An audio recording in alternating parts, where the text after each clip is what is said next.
Heyo everybody, Haku here with my season finale review for Juuni Taisen, so episode 12.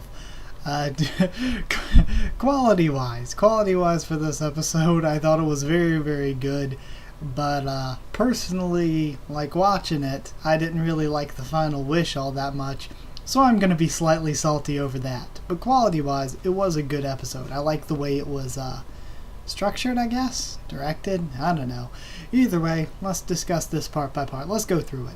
So, it's wish time. Oh, also, I heard that, before I watched the episode, I heard that there was going to be a sequel, light novel or manga, whatever this is based on. I think it's light novel. But there's going to be a sequel coming out sometime in 2018, so, yeah, not sure how that's going to work out after this. I have an idea of how it'll go. What I'm thinking right now, sorry to get distracted real quick before going through this, I think it might happen that since he forgot everything about the Juuni Taisen, maybe he gets selected again for the next Juuni Taisen because he doesn't remember this one. Then again, now that we know what his power is, I guess seeing him in another Juuni Taisen wouldn't be all that fun unless he hits that situation where this Juuni Taisen, he was in the situation where 99% of the time he died, but one of his paths, he was lucky one of them allowed him to survive. Maybe next time none of his paths allow him to survive, so he's destined to die in this next one. And we would see how he and the other characters deal with that if he's destined to die and how it plays out and all that. But either way, so starting this off, we start seeing the different paths that his wish could take, the different options he has for making the wish. Starting off, he's like, I wish my classmates would die, I wish you would all die. And then he was like, well, that would be a bit of a waste.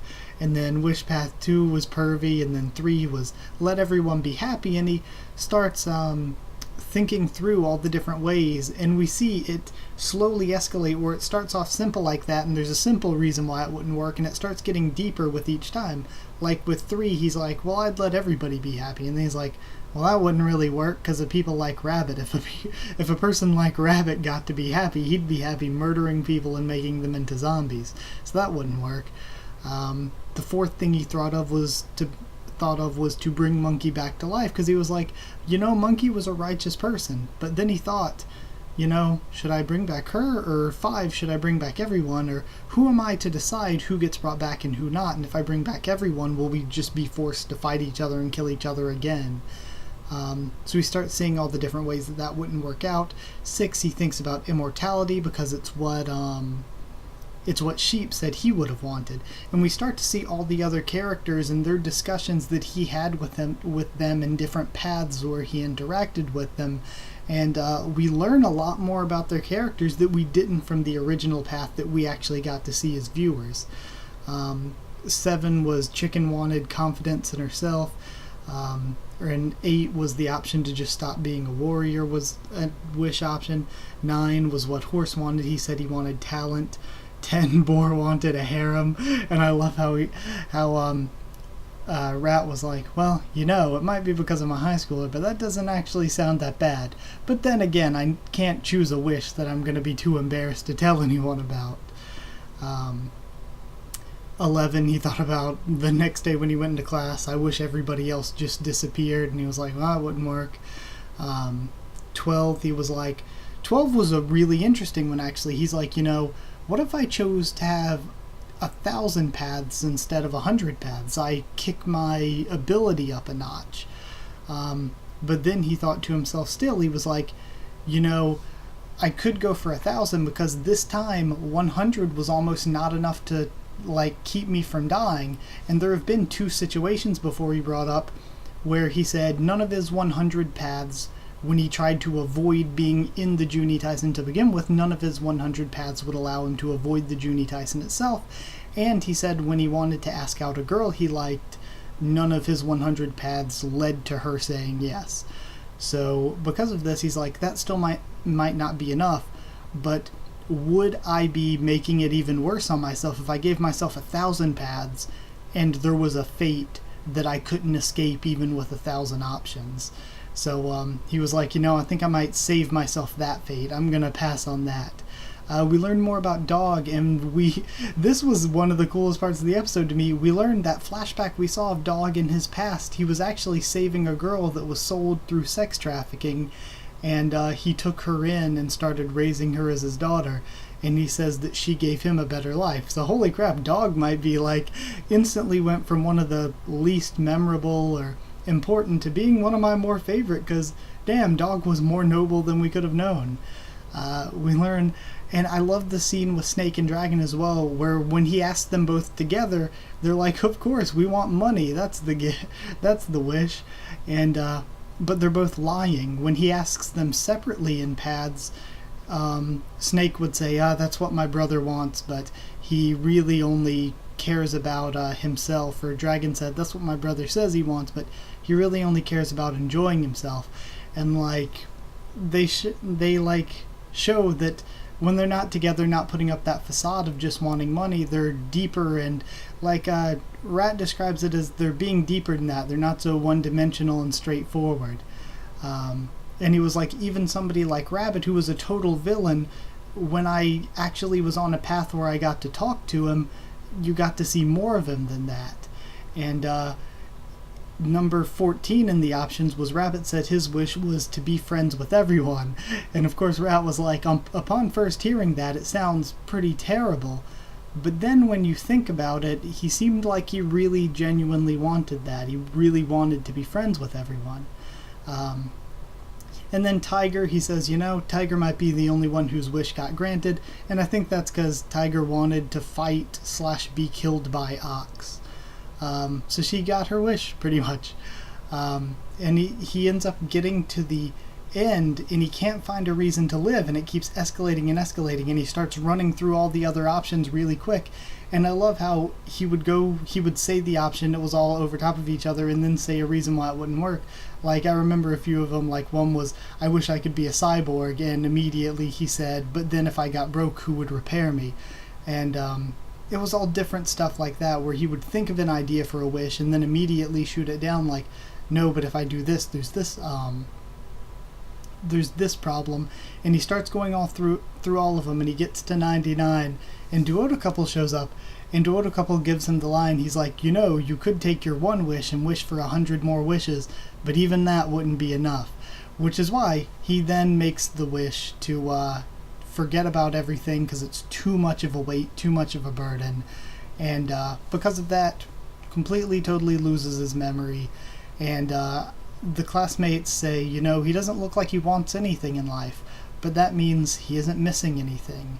And that was the big reveal. And while I don't like that, while I think he should have made a good wish to benefit humanity or something, or hell, even a selfish wish to benefit himself, I understand it completely, because of what Duoda Couple said. Even if he had 100 wishes, every wish had that downside, and he'd be doing wish after wish trying to fix things, and he would always be I guess he could have wished for unlimited wishes, but his work with that would never be done. He'd be constantly trying to fix stuff and dealing with the problems that his wish caused, and he'd pretty much never be free of it. He'd always be thinking, and his power made this worse on himself, where he would always be thinking, what if I had done this differently? So I think that's the big problem, and that's what makes it understandable that he just forgot about all of it. He took the burden off of himself. But especially learning, there's a daughter out there now for Dog who is without father. Monkey, the world has lost her. He couldn't have done anything to help any of them out, especially he's like, give me 3 wishes, bring Monkey back, bring Dog back, and then go ahead and just erase my memory. Or that's something I saw brought up in the comments, where they're like, he's kind of stupid, because couldn't he have asked for a bunch of wishes, done a bunch of good stuff, and then for his last wish said, okay, now I'm good, now erase my memory? That means he could have done that good, and he could have forgot about it. He could have forgot about any of the bad outcomes from that.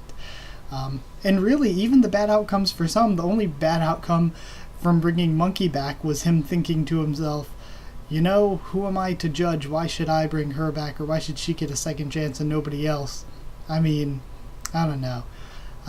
So yeah, either way, like I said, I thought it was a very good episode. I loved the way it built, and we started, and we got to see all these different characters have their backstories expanded, but also, and their characters expanded, but we got to see all these options and the reasons that they wouldn't work, but they all just built up again and again through the episode, and the way it was shot, the way it became more manic, the way the music built up throughout the episode was really, really good. But the wish itself was really disappointing to me. So I understand it, but I'm pretty disappointed.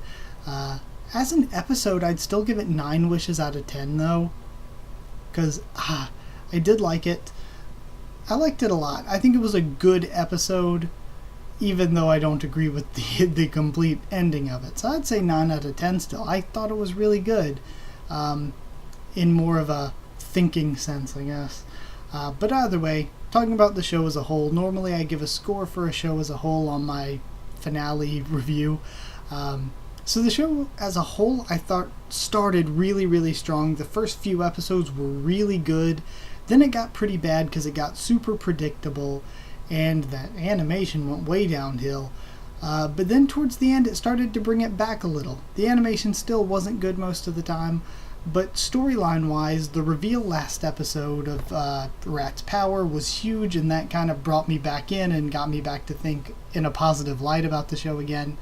And this episode was a good ending. Now, it's not totally what I would have preferred, but it was a good ending. So I can't complain that much, I guess. Overall, I haven't really thought of what, usually I think a lot more about what I would score it, but I kind of forgot to sort of take into account what I gave other episodes. But I'd give it like an 8, 8.5. I'll give it in the middle. I'll give it an 8.25. 12 Wars, Zodiac Wars out of 10. Yeah, 8.25 out of 10, because I did think it was good for the majority of the show, and even the stuff I thought was bad can be explained away by viewing it through the lens of this is what we were seeing from only one path of what happened.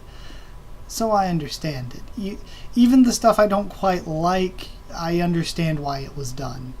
So overall, it was a pretty good show. Yeah, I guess that's it. If there is an anime made on the sequel or something, I guess I'll cover that.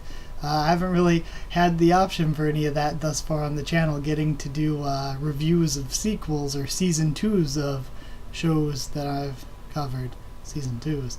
I was like, maybe that's not the best way to word that. But either way, I hope you did like the video, and I hope you liked me reviewing the series.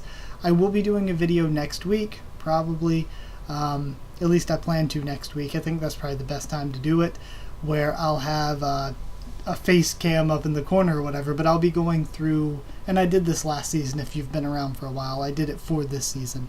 And I'll just have all the descriptions and names and stuff of all the anime from next season coming up, and I'll discuss which ones I'm thinking of watching, which ones I'm thinking of reviewing,